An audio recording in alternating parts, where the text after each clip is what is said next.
ధరణి news జనం కోసం నిజం కోసం సామాన్య గొంతుక. అందరికీ నమస్కారం. నిన్న గౌరవ ముఖ్యమంత్రి శ్రీ వైఎస్ జగన్మోహన్ రెడ్డి గారు ఒక చారిత్రాత్మకమైన నిర్ణయాన్ని తీసుకుని ఈ రాష్ట్రంలో అమలు చేయడానికి ప్రభుత్వం ఉత్తర్వులు ఇచ్చింది. చాలా కాలం నుంచి ఈడబ్ల్యూఎస్ మీద చర్చ జరుగుతుంది.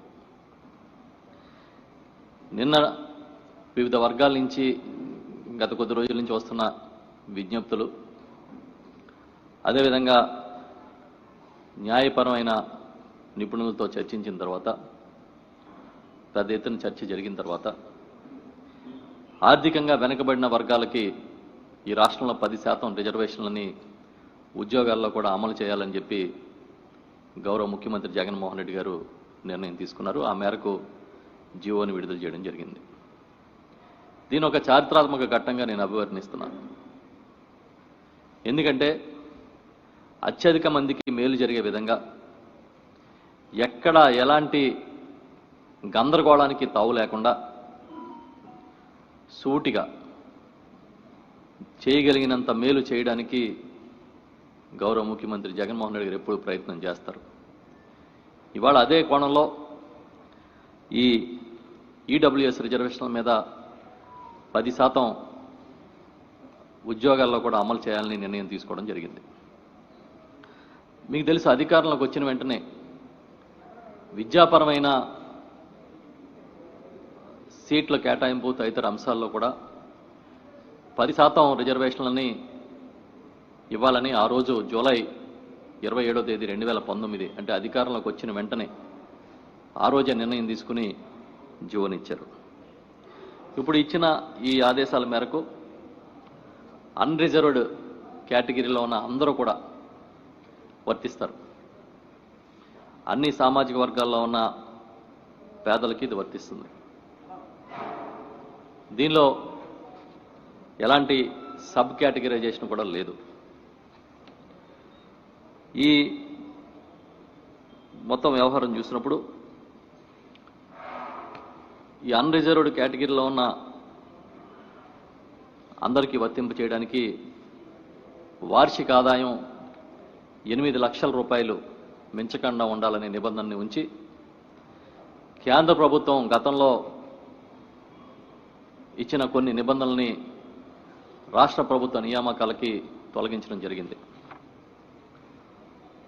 సో చాలా స్పష్టతతో ఈ జీవోని విడుదల చేశాం.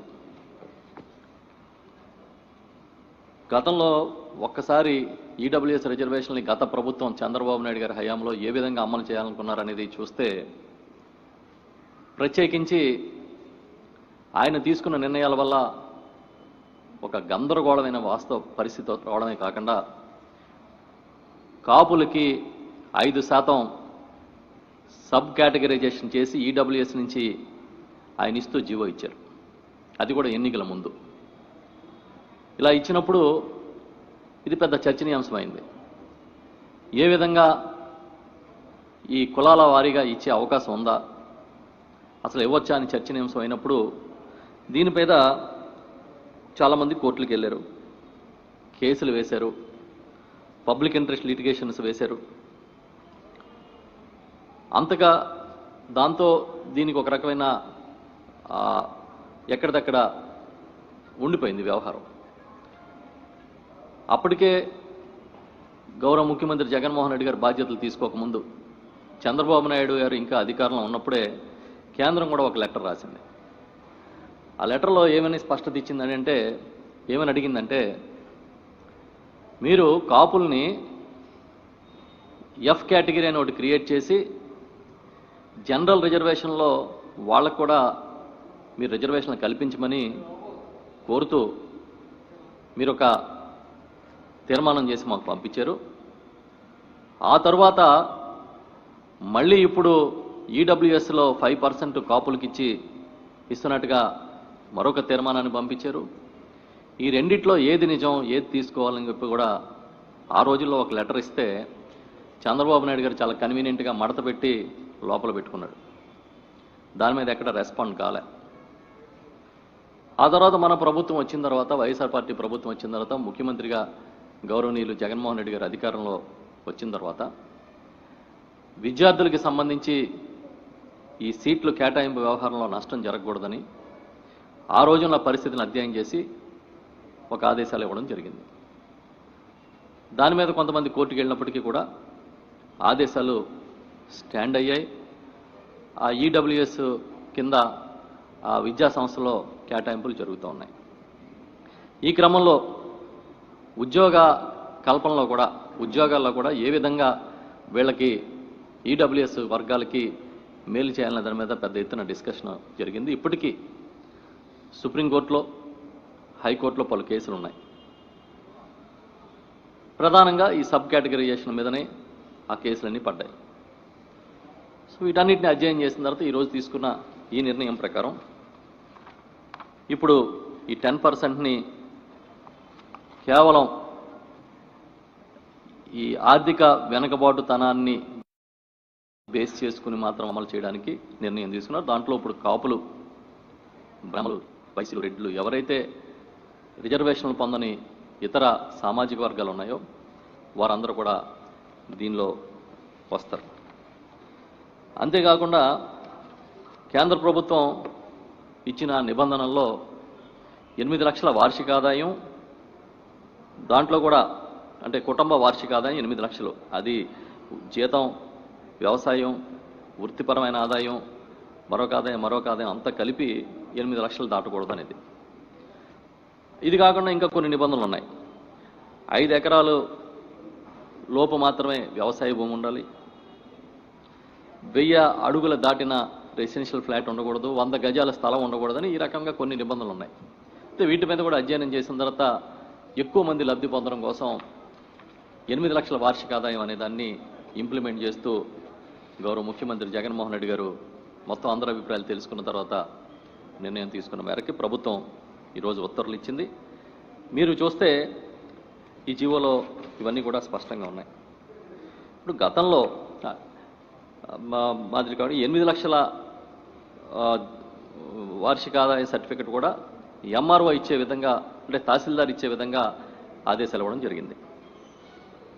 అంటే ఒక్కసారి చంద్రబాబు నాయుడు గారు ఏ విధంగా దొరికిన వర్గాన్ని దొరికినట్టుగా మోసం చేశాడని చెప్పడానికి ఈడబ్ల్యూఎస్ రిజర్వేషన్ వ్యవహారం అనేది ఒక పెద్ద ఉదాహరణ.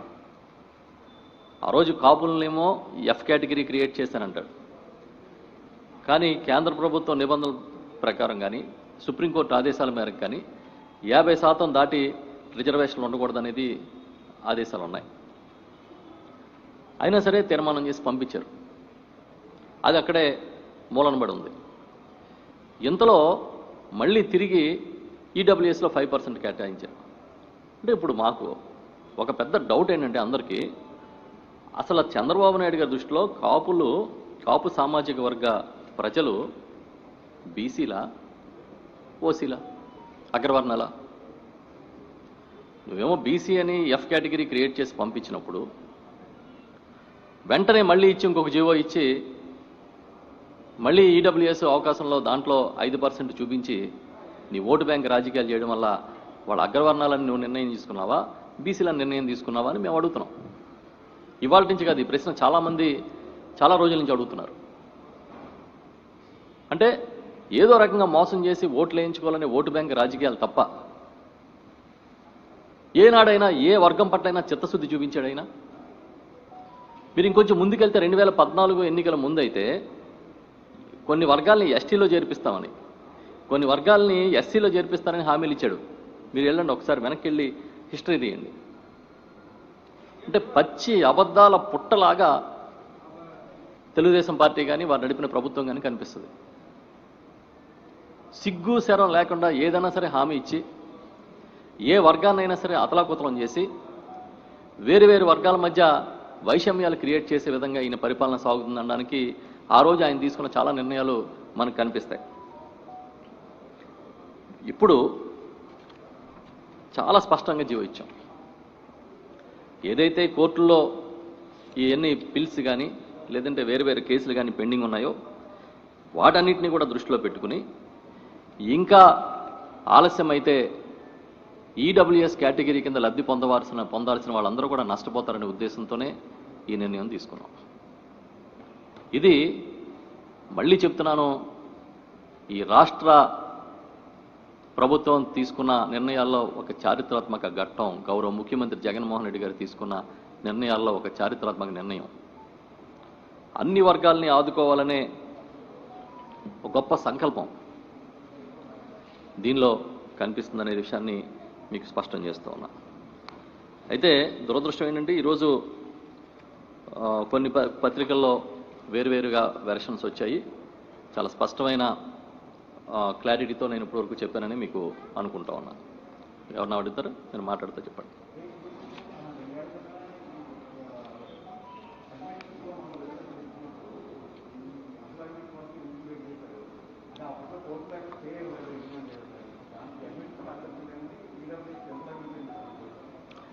ఈరోజు ఈనాడులో వార్త చదివితే మీరన్నా సిగ్గుపడాలి, చదువుకున్న వాళ్ళన్నా సిగ్గుపడాలి. మీకు ఇంగ్లీష్ అయినా రాదనుకోవాలి, లేకపోతే అవగాహన అయినా లేదనుకోవాలి.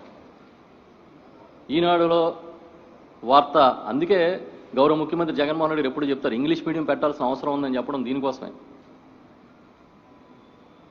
ఏం రాశారు?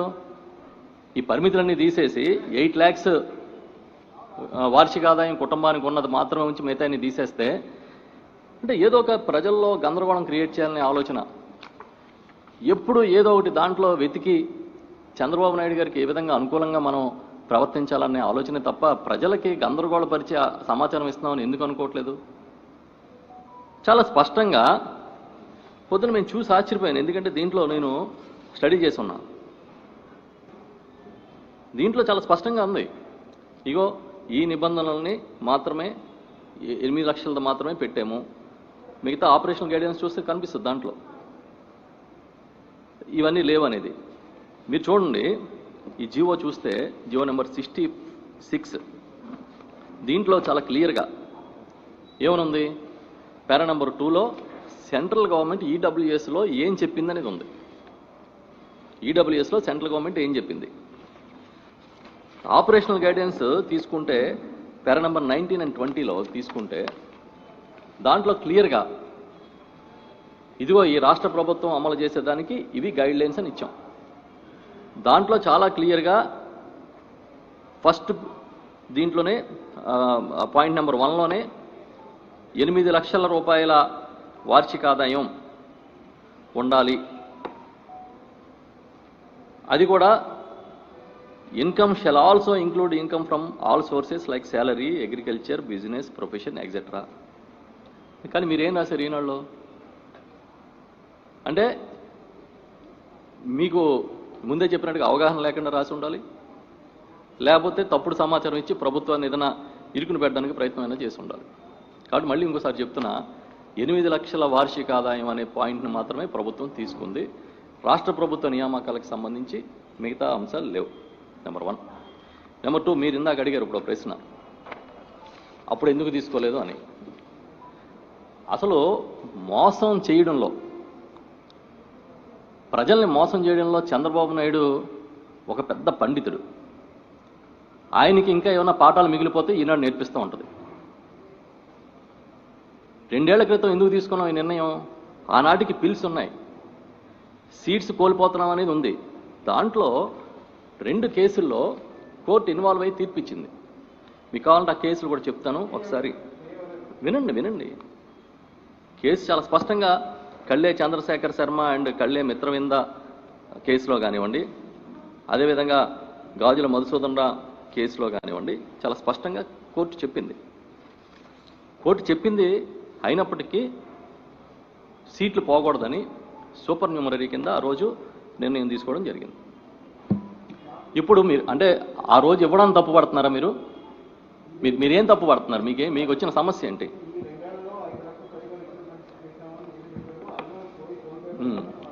థ్యాంక్స్ టు ఈనాడు 2 ఏళ్లలో 5 లక్షల ఉద్యోగాలు నియామకాలు చేశామని మీరు ఒప్పుకున్నందుకు ఫస్ట్.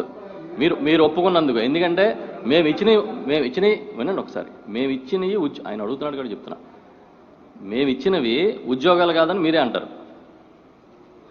ఇప్పుడేమో ఈడబ్ల్యూఎస్ అమలు చేయకపోవడం వల్ల 5 లక్షల ఉద్యోగాల్లో వాళ్ళకి రావాల్సిన వాటా రాలేదని మళ్ళీ మీరే అంటారు. అంటే ఇప్పుడు ఇవ్వడం కూడా మేము ఈ జీవో మీకు ఇష్టం లేదని అర్థం. చంద్రబాబు నాయుడు గారు అండ్ కోకి ఇప్పుడు మేము ఇచ్చిన జీవో కూడా ఇష్టం లేదని అర్థం. ఈడబ్ల్యూఎస్కి న్యాయం చేయడం అనేది ఒక బాధ్యతగా ఈ ప్రభుత్వం తీసుకుంది.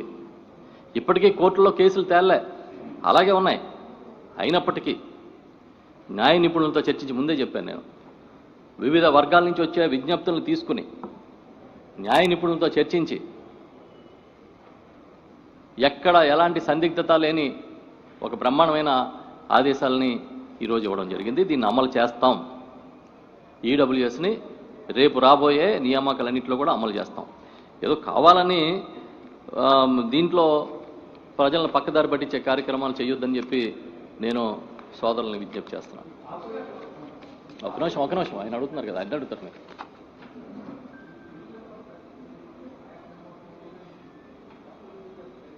ఏది అది? ఇప్పుడు విత్డ్రా చేసుకోవడం కాదు. చంద్రబాబు నాయుడు గారు ఎంత గందరగోళం క్రియేట్ చేశారంటే సెంట్రల్ గవర్నమెంట్కి, వినండి ఒకసారి, మీరు అడిగినాకే చెప్తున్నా, కొన్ని అడగండి, మీరు పూర్తి చేశాను.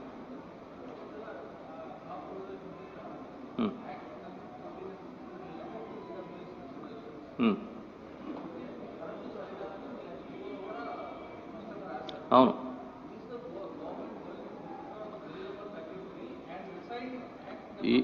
ఈ రెండు సరికాదు అనేది మేం చెప్పిందే కాదు, కోర్టులు కూడా దాని మీద స్టేలు ఇచ్చినప్పుడు, దాని మీద వ్యాఖ్యానాలు చేసినప్పుడు చెప్పినవి కూడా ఉన్నాయి. అందుకే జీవోలో చెప్పామంటే అర్థం ఏంటి, అందులో చాలా లూప్ హోల్స్ ఉన్నాయనే విషయాన్ని చాలా క్లారిటీతో చెప్పాం. ఇది మోసం చేయడానికి ఇచ్చిన జీవో చాలా క్లియర్గా మీరు పారా నెంబర్ 3లో చూడండి. ఈ గ్రూప్ ఏ బి సిడీలకి ఏ రకమైన పర్సంటేజ్ ఉంది, మళ్ళీ ఇప్పుడు ఎఫ్ చేర్చితే 5%కి 55 వస్తుంది.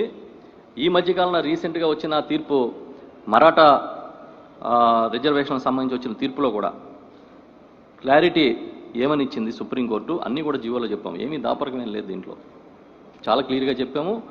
చంద్రబాబు నాయుడు గారు ఆ రోజు తెలిసి తప్పులు చేసి కావాలని భ్రమల్లో ముంచాలని కాపుల్ని, ఎందుకు కాపు ఉద్యమాన్ని ఉక్కుపాదంతో అణిచేసే కార్యక్రమం చేశాడు. కాపు ఉద్యమాన్ని నడిపే మొదట పద్మనాభం గారి మీద చాలా తీవ్రమైన దమనకాండ జరిపించాడు ఆయన.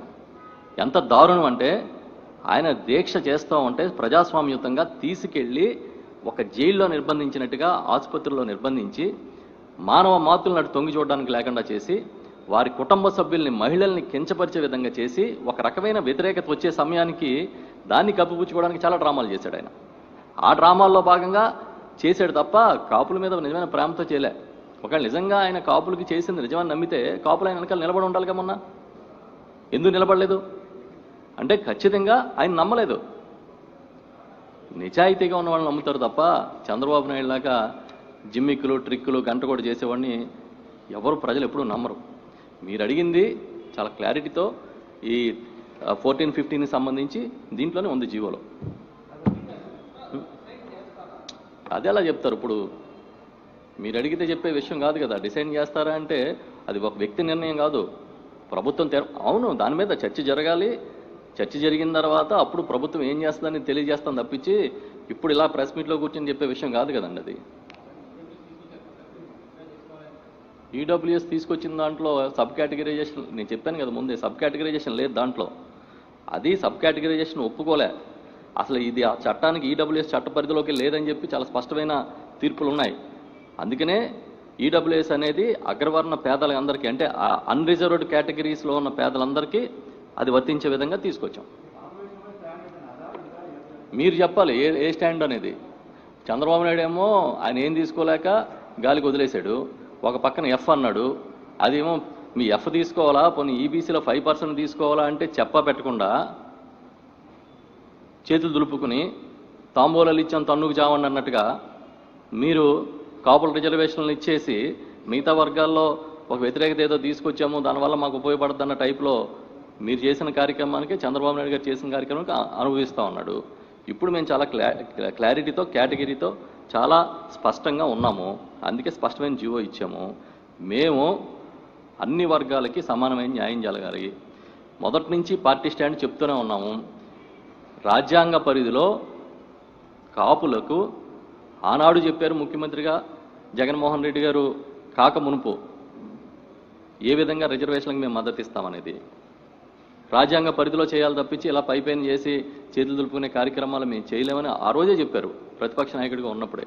కాబట్టి మేము చాలా క్లారిటీతో ఉన్నాం. కేటగిరీలు మీరేంటంటే ఇప్పుడు మేబీ చంద్రబాబు నాయుడు గారు అనుకో ఈ ఈడబ్ల్యూఎస్ను కూడా ఓ వివాదాల్లో తీసుకొచ్చి లబ్ధి పొందాలని ప్రయత్నం చేయొచ్చు.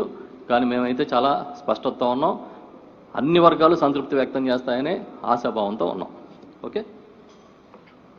తర్వాత ఇంకొక విషయం కూడా, ఈరోజు ఇంకో జీవో కూడా ఇచ్చాం, జీవో నెంబర్ 65. ఆ జీవో ఏంటంటే ఈ మొన్న లాస్ట్ టైము విద్యా రంగంలో ఇచ్చిన ఈ 10% ఈడబ్ల్యూఎస్ రిజర్వేషన్లకి సంబంధించి ఇంతకుముందు నేను చెప్పిన central government of India 8 lakhs కాకుండా పెట్టిన ఏవైతే నిబంధనలు ఉన్నాయో వాటిని తొలగించాం.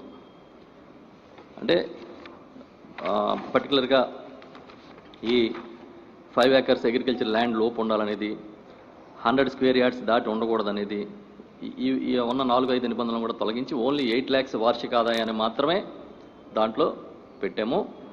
అది కూడా ఎందుకు పెట్టామంటే ఇప్పుడు ఏదైతే ఈ ఉద్యోగ కల్పనకి తీసుకున్న రిజర్వేషన్లో తీసుకున్నామో దాన్ని సమానమైన దృష్టితో సమానమైన న్యాయం చేయాలనే ఉద్దేశంతో దాన్ని కూడా సవరించి ఇవాళ దానికి సంబంధించి కూడా ఇంకొక ఆదేశాలు ఇవ్వడం జరిగిందనేది ఈ సందర్భంగా మీ దృష్టికి తీసుకొస్తా ఉన్నా. ఇది ఒక హిస్టారికల్ డెసిషను. ఇది కేవలం 8 lakhs ఆదాయం అనేది మాత్రమే క్రైటీరియా. తర్వాత చంద్రబాబు నాయుడు గారు ఏదైతే పాపం ఆ రోజు చేతకానితనంతో ఈడబ్ల్యూఎస్ని సెంట్రల్ గవర్నమెంట్ ఇచ్చిన తర్వాత కూడా, గవర్నమెంట్ ఆఫ్ ఇండియా ఇచ్చిన తర్వాత కూడా ఈ రాష్ట్రంలో అమలు చేయకపోవడం వల్ల చాలామందికి నష్టం జరిగింది. దాన్ని సవరించడం కూడా ఒక ప్రధానమైన ఉద్దేశం. Okay, thank you.